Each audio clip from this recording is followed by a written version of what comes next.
First period, the shot here from Chad Levick almost trickles in, but Neil Roberts gets an arm on it to keep it out. One Levick misses at the other end, another 17. Brock Levick, he does not miss. He gets things rolling for the Gales. It's 1-0.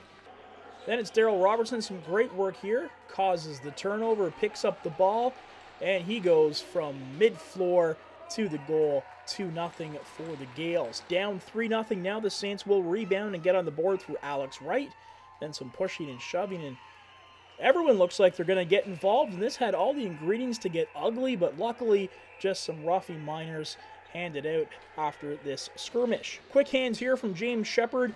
He takes the laser pass from Dylan Goddard. Big night for him, 3 goals and 3 assists.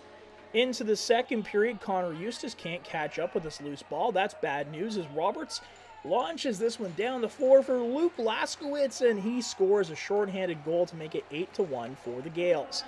Now the Gales would welcome back Jordan Saunderson to the team. It's his first game of the season, a big win for him as well.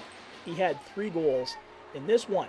Ian Walter replaced Tyler Shannon in goal in the second period. He couldn't make the difference, but comes up big here on Connor Laird. Saints get back-to-back goals in the middle frame, including this one from Eric Gold, who straddles the line and beats Roberts. Just another night at the office for Dylan Goddard. 3 goals, 7 assists, and 5 loose balls collected.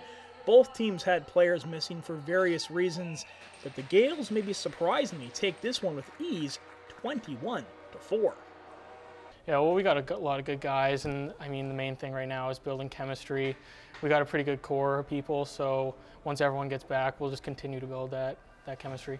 I was looking at the standings before us, and Newmarket was ahead of us. I didn't think it was going to be that easy, but we have a great group of young guys, and we play at a fast tempo and play Gales across and came out with a convincing win.